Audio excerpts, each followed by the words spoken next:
Investujem každý jeden pracovný deň týchto 5 eur do 5 akcií, o ktorých sa porozprávame aj v tomto videu. Neinvestujem preto, že by som čakal nejaký zázrak, nejaké vybudovanie bohatstva z dňa na deň, že by zajtra som bol milionárom, ale ide o tú konzistenciu, aby sa to postupne začalo nabaľovať a že by z malej sumy vyrastlo niečo veľké. Ako to chcem docieliť, ti poviem v tomto videu.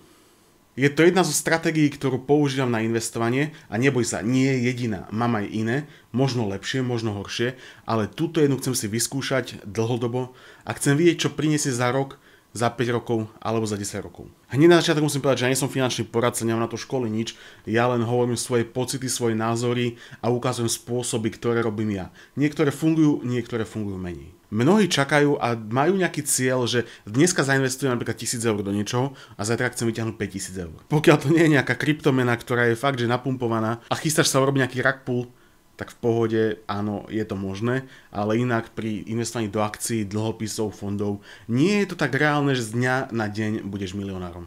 A investovanie týchto 5 eur denne je nejaký systém. Nie je to jednorazová investícia, je to investícia, ktorá sa bude vykonávať dlhodobo. Ale aby to pochopil aj úplný laik, predstav si, ako sa stavia dom.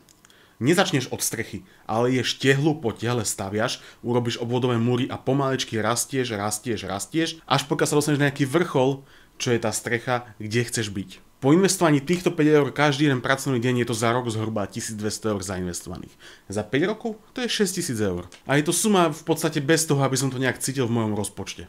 Samozrejme, jeden rozdiel v tejto stratégii aj kvôli výberu akcií, ktoré ti ukážem potom neskôr. Pozri si keď tak časové značky v tomto videu, aby si sa presunul priamo ku tým akciám. Ale napríklad po takých 5, 6 alebo možno 10 rokoch sa suma týchto 5 eur môže zmeniť na ktorúkoľvek inú sumu, napríklad 10 alebo 20 eur. Prípadne, ak by sa začali trhy prepadávať nejak aktívne a ja by som chytil tie najlepšie ceny, ktoré potom stúpali, tak by tá suma mohla byť kľudne aj vyššia. Ale ako sa hovorí, proste tá začiatočná snehová guľa je malá. Urobím maličkú guľu a začne sa točiť. Pustí dole kopcom, tak začne nabaľovať sneh, v tomto prípade dividendy, a začne zväčšovať svoj objem stále viac a viac a tým pádom aj väčší základ neskôr bude na dividendy, takže príde viac dividendov. Tie sa rovno reinvestujú, takže bude znova väčší základ a tak sa to bude nabaľovať, až nakoniec tá snehová guľa prerastie v niečo obrovské. Za predpokladu, že vydržím a že zvládnem všetko, a túto disciplínu, ktorú sa snažím vybudovať, že mi zostane. Ale už trochu som aj načrtol moju stratégiu, ako plánujem využiť. Každý jeden pracovný deň pridám 5 eur, výnimkou sú víkendy a americké sviatky, pretože vtedy sú zavreté trhy a ja investujem do amerických akcií. A každým dňom budem zvyšovať svoj základ. Budem používať DCA metódu, takže budem nejak priemerovať nákupnú cenu. Keď budú akcie dole, kúpim za lacno, keď budú hore, kúpim za draho.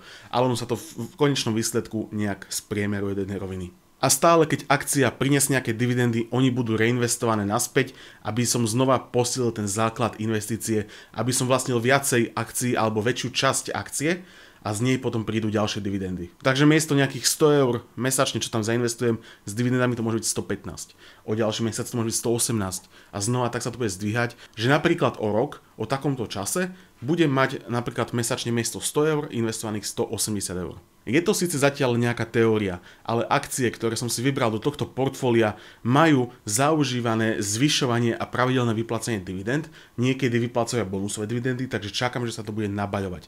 Nie sú to rastové akcie, sú to akcie, ktoré platia dividendy pravidelne. Prvá spoločnosť, ktorú som si tam vybral a robil som už o nej nejaké video, je Realty Income s tickerom O. Oni majú priemernú dividendu 5,4% a vyplácajú mesačne. LTC Properties s tickerom LTC, oni majú priemernú dividendu 6,4% a rovnako vyplácajú mesačne. Oni sú zameraní na zdravotnícky segment a majú dosť stabilný cash flow. Apple Hospitality Rate majú priemernú dividendu 8%, vyplácajú rovnako mesačne a oni sú zameraní na hotelové a celkovo ubytovacie zariadenia. Štvrtou akciou v tomto portfóliu je BlackRock Capital Term Trust. Oni majú priemernú dividendu 22%, vyplácajú rovnako mesačne a je to veľmi riziková akcia s veľkým výnosovým potenciálom, tak uvidíme, čo to prinesie. Nevylučujem, že časom môžem zmeniť za nejakú inú mesačnú alebo pravidelnú dividendy vyplácajúcu spoločnosť. Poslednou spoločnosťou je Main Street Capital s tickerom MAIN. Oni majú priemernú dividendu 6% a vyplácajú rovnako mesačne. A oni tiež majú veľmi dlhú históriu výplat pravidelných a aj zvyšujúcich. A trošku taký pomer psychológia versus realita. Denné investovanie ma učí hlavne disciplíne. Nesledujem, či trhy práve klesajú alebo padajú. Už nezaoberám sa tým, či trhy padajú alebo rastú. Proste každý deň tam prihodím tých 5 eur.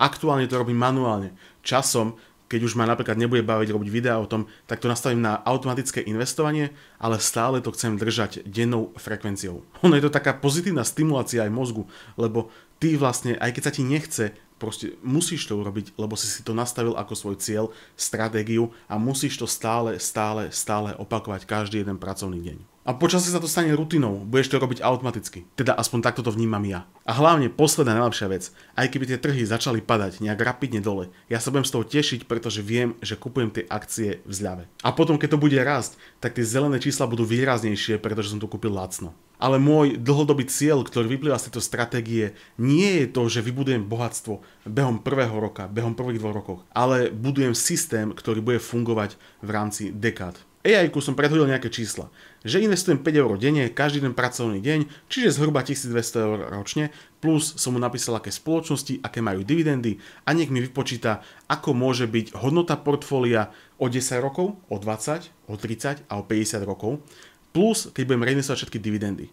Pozrite sa, čo mi odpovedal. Ja keď som tú tabuľku videl prvýkrát, otváral som ústa, že čo môže obyčajných 5 eur denne priniesť, a aj keď to nie je rýchly plán na zbohatnutie, tak ten dlhodobý rast sa naozaj prejavil. A to je dôvod, prečo to vlastne robím. Je to nabaľovanie, nie len čistá špekulácia. Aj keď áno, mám tam jednu rizikovú akciu, ktorá môže spôsobiť problémy, ale tu by som vedel jednoducho vymeniť za nejakú inú. A ak máš pocit, že 5 eur denne je málo, tak sa pozrime na to o pár rokov.